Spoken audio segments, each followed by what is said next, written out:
Meeting turns into separation, and it gets all paradoxical and stuff.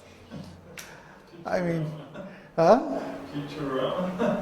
We're way beyond anything that can be described with material language or logic or words. But this is called prema. Prema means when God is both present and absent simultaneously, and you're feeling meeting and separation constantly, and there's no way to separate the two. It's the most tasty thing there is in existence. There's no way to explain this stuff. You just have to try it and experience it for yourself. But you have to trust enough to go into it. Don't stop chanting because you hate the feeling that you have when you can't chant anymore, when you have to go out to work or whatever. That's not right. That won't give you the kind of spiritual growth that you can possibly have. That will actually retard your spiritual growth. Now, this is what we were talking about earlier in words, but expressed in the form of a diagram. Krishna is the Supreme Personality of Godhead. He's the original source of everything. Radha is the sum total of all potencies. She is his complete energy. And she's the fountainhead of all the spiritual energies. Then Baladev expands from Krishna. Now remember, Krishna doesn't have anything to do. Krishna is just on vacation all the time. He's just playing. Okay? He doesn't do any work. So who does all the work? Who maintains the universe? Who, supports the spiritual world and so on? Baladev. Baladev is responsible for Krishna's service and all his articles of paraphernalia and so on. Now, Baladev's consort is Yogamaya. Yogamaya, her business is to manifest whatever Krishna wants automatically. Krishna doesn't have to do anything. He can just desire something and it automatically happens, even if it's impossible. This is the power of Yogamaya. Now, the living entities in the spiritual world. Here's a living entity in Goloka Vrindavan. Okay? The living entities in the spiritual world have a relationship with Yogamaya. And the nature of that relationship is service. Yogamaya engages us in a particular service to please Krishna according to our propensity, so that Krishna is happy and we're happy. Okay? What's another name of Yogamaya? Not Tulsi. Not Tulsi, no. Tulsi is, she's an aspect of Yogamaya that is specifically the jungle and all the creatures in the Vrindavan planet. She's the final nakshatra, Revati. Here we go, Revati. But he doesn't become, he's like Krishna. He doesn't get married until he goes to Dwarka. Okay, so the living entity has three aspects of spiritual experience. Sat, eternal existence. Chit, full knowledge. And Ananda, or unlimited bliss. All the living entities in the spiritual world experience Sat, Chit, and Ananda. That's their experience. Baladev's consort is Yogamaya. And then he expands himself into the quadruple expansion. And I've only shown Sankarshan here because of lack of space in the diagram. So Sankarshan's consort is Lakshmi. Now I've shown here that the consorts expand from the personalities of Godhead because they are the consorts, they are the energy of those personalities. But in another way, the consorts expand from Radha. Just like all the different expansions of Krishna are the different personalities of Godhead, all the different expansions of Radha are the different Shaktis in the spiritual worlds. So it is Huh? not correct to say that comes from the both or son or something like that. What's the question? It can't be said that it's like their son.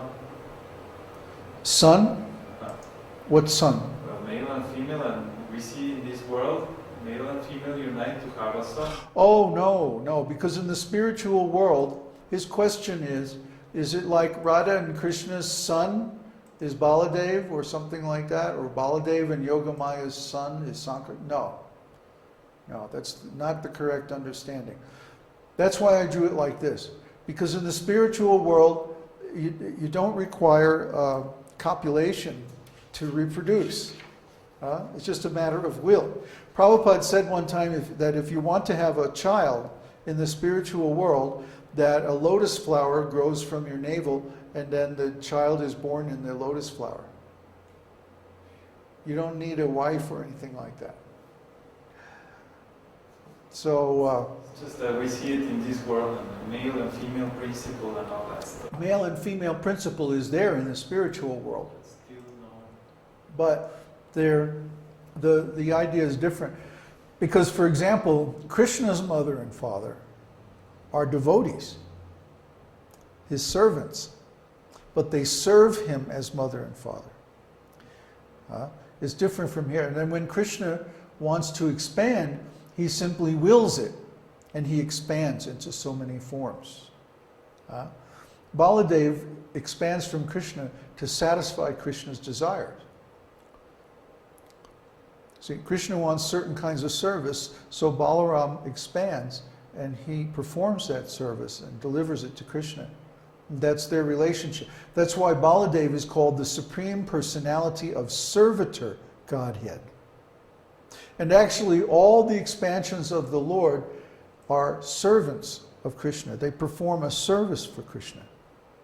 Even though they're unlimitedly powerful, their relationship to Krishna is that of servant. Let me try to make a rude analogy. Uh-oh. For example, if I have a job, Will you talk into the microphone so I don't have to repeat all this? how to take it Come off? over here and talk so they can hear. Is this good? Yeah. What's the question? For example, if I have a job and I want someone to do my job, I hire them, and they will do my job take care of my responsibility, Mm-hmm. so I can do other things. Yeah. So in a way that could be called like an expansion, because they're doing my service Kind of. or something like that. Yeah. It's a crude material analogy. Very crude. Yeah. Very crude. But it's like delegate, or someone else will do that. Right. for me. Krishna delegates his power to planary expansions. That's the difference. In a material sense, when you delegate something to someone, they're in an inferior position. But spiritually, when Krishna expands into different personalities, like Baladev, Sankarshan, Narayan, Vishnu, and so on, he expands, because there are personal expansions of his self. They are planary expansions, fully empowered. Planary means fully empowered. The examples that were given were a plenary session of the legislature. That means there's enough members of the legislature there, they can do any kind of business. They're fully empowered. Or a plenary ambassador. Ambassador plenipotentiary, it's sometimes called. Plenary means he's equally empowered to the government, of the head of the government himself. So that means the ambassador can go to another country and negotiate any kind of treaty or any kind of economic deal or whatever. He's plenary empowered, fully empowered. So God's expansions are fully empowered, even though their relationship is that of a servant. Still, they're fully empowered expansions, and in a way, they are the same self as him. That's the esoteric part. That's very esoteric. They're the same but different, simultaneously one and different. Achintya Bheda Bheda Tattva. They're simultaneously one and different. Don't try to understand. Don't ask why. It's just the way it is, folks. And we have to deal with them as if they were separate personalities with different qualities and so forth. But actually, they're all the same. And they all know what each one knows what all the other ones know.